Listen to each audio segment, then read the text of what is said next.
This is Pet Life Radio. Let's talk pets.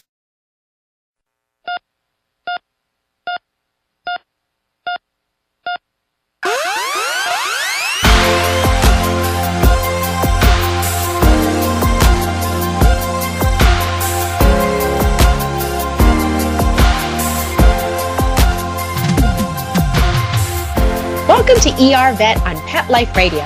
I'm your host, Dr. Justine Lee, and I'm a board-certified emergency critical care specialist and also a toxicologist. Thanks for joining us today. Today, I'm really excited to be talking to the medical director of the ASPCA Animal Poison Control Center, Dr. Tina Wismer. We'll talk to her right after these messages.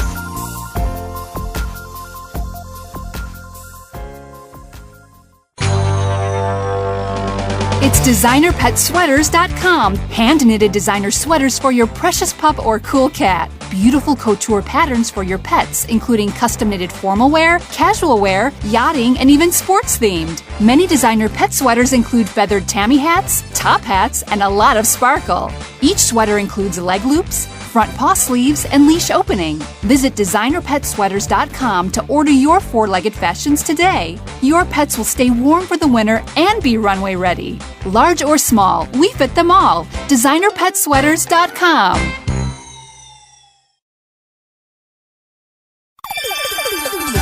Let's Talk Pets on PetLifeRadio.com.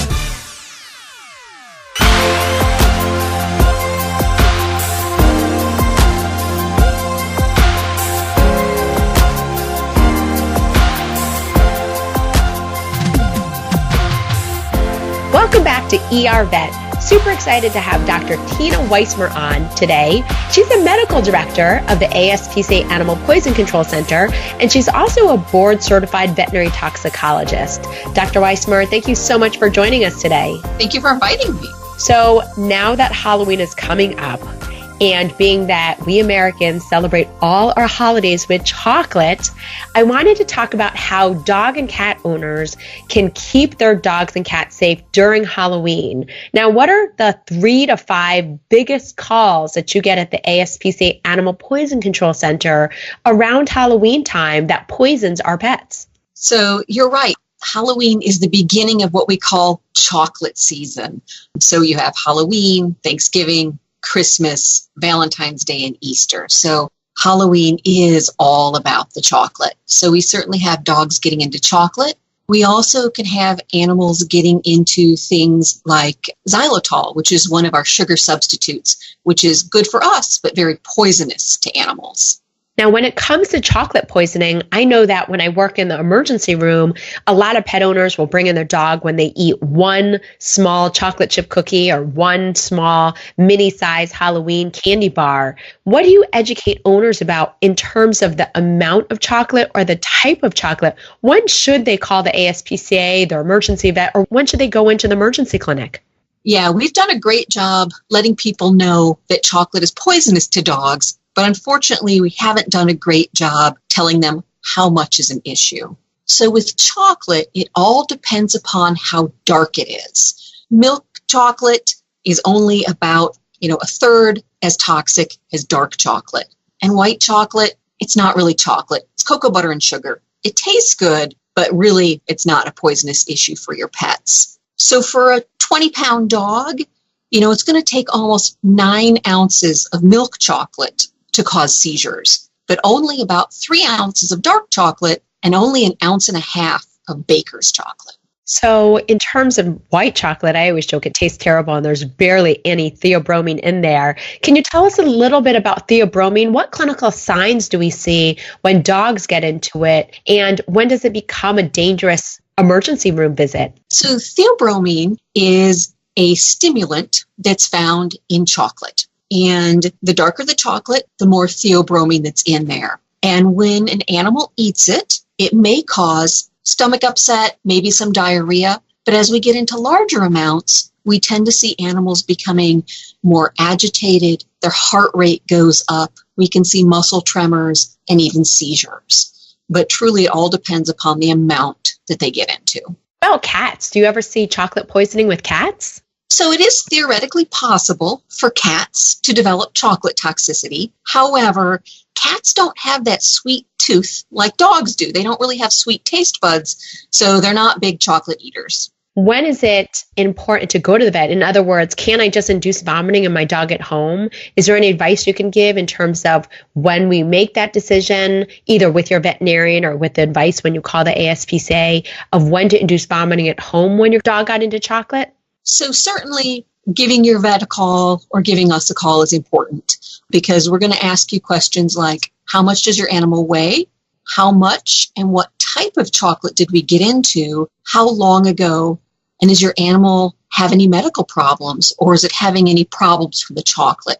All of those are going to weigh in our decision on whether or not we can induce vomiting at home or whether you need to see your veterinarian. So an animal that may just have vomited once, we can maybe monitor them at home. But animals that have high heart rates or that have muscle tremors have to see the veterinarian. And I bet that during this time of the year, around Halloween time, you guys probably get inundated with calls to the ASPCA Animal Poison Control Center, correct? Yes. Typically, we average about 33 calls a day about chocolate or chocolate-containing items. But around Halloween, it seems like almost every call we get is about chocolate. So just to reiterate, if your dog gets into chocolate, you want to look for signs of vomiting, diarrhea. If they're really hyperactive, they may seem like they're thirstier or have a really racing heart rate. And if you see any of those signs, you want to get to the vet right away. And I always tell people it's always cheaper for you and less dangerous to your dog if you call the ASPCA Animal Poison Control Center or get to your emergency veterinarian right away, because the sooner we recognize a poisoning, the sooner we can treat it. I always worry that dogs get candy stomach bloat. You know, they have so much candy in their stomach. What are some simple tips that you have for kids or for their parents on how to pet proof to prevent their four-legged kids from getting into chocolate? Yeah, it is about training the people in your household to not leave things where animals can get into them. You know, when we used to trick or treat, I remember my brother and I taking, pillowcases and getting huge pillowcases full of food. And it was very important that when we brought those home, they needed to be put up someplace where our pets couldn't get into them. And you mentioned xylitol, which I know is a sugar-free substitute. Now, hopefully no mean trick-or-treat neighbors are giving away sugar-free candy, but that's okay. Can you give us a little bit of information about xylitol and what happens when dogs get into xylitol? Sure. So xylitol, as you said, it's used in place of sugar. So it's really good for if you're diabetic, for those candies. And what happens when dogs get into it, it actually stimulates the pancreas to secrete insulin, which if you have insulin, it drops your blood sugar. And if your blood sugar gets too low, it can actually cause seizures. And xylitol can also cause liver failure in dogs. But it truly is just dogs. It's safe for people, it's safe for cats, but very dangerous for dogs. And I know that xylitol comes in all different products. We talked in a previous episode how most of the time it comes in gums, mints, sometimes baked goods. But again, we can see that in toothpaste or even dental floss, rare types of peanut butter, lots of different types of products. So when in doubt, you always want to make sure that you keep that sugar-free substance out of reach. Now, I remember when I used to trick or treat as a kid, I used to hate the neighbors who gave out boxes of raisins. It wasn't very fun, even though it was very healthy. Can you tell how that could pose a danger to our dogs? Oh, that's great. Yes, they were never my favorite neighbors either. So an interesting thing with dogs is that some dogs, if they eat grapes or raisins, can experience kidney failure.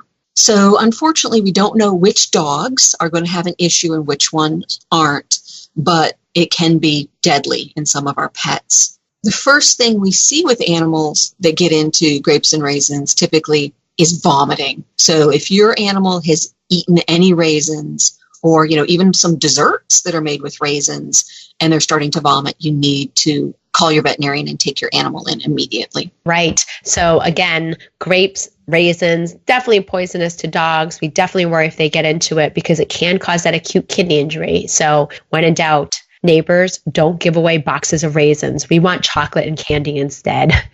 All right. I know that the ASPCA has this fantastic free app that actually has a chocolate calculator in it. And I know it can be really stressful when people are trying to calculate it themselves. So I always say, when in doubt, just call the ASPCA or call your vet. But is that app for pet owners or veterinarians, or what information does it have in that app? So the app contains hundreds of different substances along with that chocolate calculator, and it is going to kind of rate toxins. So when we think about things that are poisonous, some things, the poison is only going to cause mild stomach upset. In other cases, it can be deadly. So the app actually gives you a range. So, if I put in dogs and grapes, it's going to tell me that this could cause a serious problem and I need to call my veterinarian. So it's good for owners. It's good for veterinarians too, if they need a quick review on things. And with the chocolate calculator, you can say, okay, my dog ate 5 of these chocolate chips and he weighs 80 pounds. This is not going to be a problem. When in doubt, you can just go to the iTunes podcast store or wherever you get your podcasts and just look for the ASPCA poisoning app with that orange and white paw print. Great information out there. Now let's talk about cats for a little bit. Now, I know that sometimes glow sticks or glow jewelry are used as part of a child's costume during Halloween. And I was just wondering, are these dangerous or poisonous when cats get into them? And then what signs do we see when they do get into these glow sticks?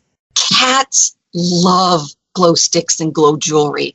There's something about them that fascinate our feline friends. And they like to bat them around the floor and they chase them, and everything is great until they bite into them. And these glow sticks and glow jewelry are filled with something called dibutyl phthalate, which is some of the most bitter substance known to man. So cats start to foam and drool uncontrollably because, of course, cats can't spit. So they end up, trying to run away from the bad taste and, trying to drool that bad taste out of their mouth. So it's not highly toxic. It really just tastes bad. So you need to offer them something that tastes good, like milk or canned food or treats, and then, of course, wipe them off. Because if they're glowing anywhere, they're going to start all over with these problems if they lick themselves.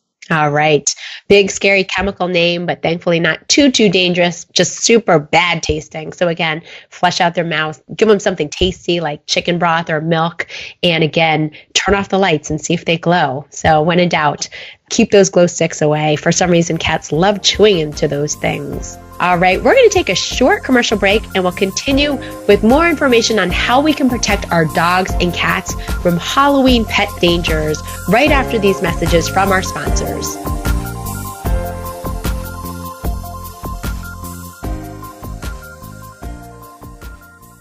The young lady from the rescue delivered happy, and I panicked. He was missing hair, stinky, scabby, and I thought, what did I get us into? The cause of his issue was poor nutrition. It was neglect. The other owners didn't care enough about him to give him the nutrition he needed. But I have a vet that I trust, and she recommended DinoVite, DINOVITE.com. I ordered the first 90-day supply, and within a couple weeks, his skin started clearing up. He didn't smell. He had more energy. He just had a glow and a bounce about him. We've been using DinoVite for the last year, and Happy the rescue dog is Happy the healthy dog. I tell all my friends who have rescues to give their dog the chance at a new start with DinoVite. It's going to pay off for you and your dog for years to come. 859-428-1000. 859-428-1000. DINOVITE.com. Let's talk pets. Let's talk pets On Pet Life Radio. Pet Life Radio. PetLifeRadio.com.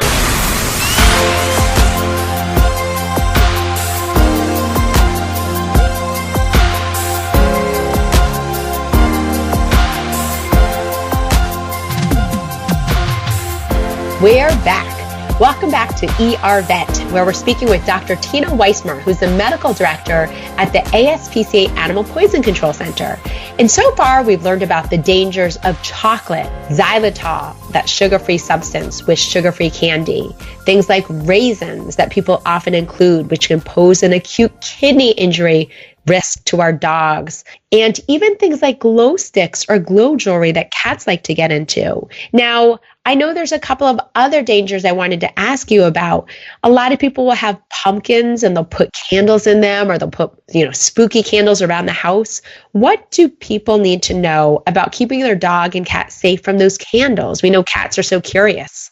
Yes. If I have, cats or dogs in the house, I really don't want any open flames. Get some of those cute little electronic flickering candles, because it only takes, an animal tail knocking over a candle, or, a cat potentially, lighting its tail on fire, and we're ending up with a serious problem in the household. What about certain types of liquid potpourris during this time of the year when it gets colder, people are in the autumn or pre-winter mood, and they'll actually start using liquid potpourri? Is that poisonous to dogs or cats? It certainly can be. Liquid potpourri is interesting. This is the stuff that we, light the candle under or put on a warmer. And it is a combination of essential oils, so the stuff that smells good, and cationic detergents, which are actually chemical compounds that can actually cause chemical burns. So the potpourri doesn't have to be hot. It can actually be cold. And if it gets on the skin of an animal, or if they groom it off of themselves, can actually cause burns. So we can see burns in the mouth and burns on the skin. Right. Another danger that a lot of people don't think of are actually pet costumes. Now, I always think it's really cute to see dogs or cats dressed up in costumes, but sometimes it really stresses them out. Do you have any advice when it comes to putting costumes on your dog or cat in terms of keeping them safe? Yeah, you're certainly right. It really depends upon the animal's personality. Some of them love to be dressed up. Some of them, you put a little costume on them and it's, they can't move. It's like they've been frozen in place. So it's something that you want to try beforehand on your animal, make it a good experience, maybe put on part of the costume, reward them with treats. And if they don't like it, then you know what? Take it off and, maybe a different pet, or next year you can try it again. I know Halloween can definitely be stressful to dogs and cats because they're not used to 10 to 20 people banging on your door or ringing the doorbell. What are some good tips that you have when it comes to keeping your pets confined or away from the door, or just minimizing that stress of them running out the door or being stressed out? Yeah, there are a lot of visitors coming to your house. So certainly, we don't want them escaping. We always want to make sure that our animals do have some form of ID on. So if something like this does happen, we have a collar or we have a microchip. But typically what I would recommend is that we put this animal in a back part of the house, away from the door, someplace where maybe we've got some music or the TV going so the noise level is less. And they make these animal pheromones that are calming, that can actually help make your pets relax. Give them some good treats, something to, entertain themselves with so that, they're not going to be stressed out. I always tell people if they have outdoor cats also, make sure to keep them inside for several days before and after Halloween, especially if you have black cats, because we don't want anyone playing pranks on them. And again, it can be sadly malicious, where people will actually do mean things to animals or cruelty related. So when in doubt, keep your black cats inside, or any cat inside, several days before and after Halloween. And I also recommend the same thing with dogs. Don't leave your dogs in the backyard during Halloween. We don't know if there's pranksters out there. They're going to bark. They're going to be stressed out by people coming and going onto the property. So I always say put them in a quiet, dark room with some white noise. If they're used to being crated, keep them in their crate and give them a nice toy or bone to chew on. Keep the radio on. But again, try to keep them away from the front door so they're not stressed out. So some great recommendations just for keeping your dog and cat safe. The last thing I wanted to ask you, Dr. Wismer, since I also know that not only are you a veterinary toxicologist, but you're a master gardener, are Halloween plants like pumpkins and corn, are they poisonous if dogs or cats chew on them? So fortunately, not poisonous. Pumpkin's actually a pretty good source of fiber. The thing that we worry about with corn is that if they do eat the corn cob, that can cause an obstruction that would need surgery to remove. And that can be a life-threatening situation. So we want to keep these things away from animals if possible. Thank you so much. Now, where would you recommend people going to find more information about how to pet proof or how to keep their pets safe during Halloween, or how to reach you in case of an emergency at the ASPCA Animal Poison Control Center? If you're just looking for general information, you can go to our website, aspca.org/APCC, or if it's an emergency, you can reach us 24 hours a day at 888-426-4435. And I always tell dog and cat owners, don't forget to pre-program your cell phone with your veterinarian's phone number, your emergency veterinarian, and the ASPCA Animal Poison Control's number, because when you're really stressed out, you want to have that information right at the tip of your fingers. So make sure to pre-program your cell phone and your GPS in case you need to go into the emergency clinic or to your veterinarian. Dr. Tina Wismer, thank you again so much for this fantastic information from the ASPCA Animal Poison Control Center. Well, that brings us to the end of today's show. Find me at drjustinelee.com, on Facebook at Dr. Justine Lee, or email me any of your pet questions at drjustine@petliferadio.com. With that, we're out of time, but I wanted to give a huge thank you to Dr. Tina Wismer from the ASPCA and Mark Winter, our producer, for making this show possible. See you at the next episode. Let's Talk Pets, every week on demand, only on PetLifeRadio.com.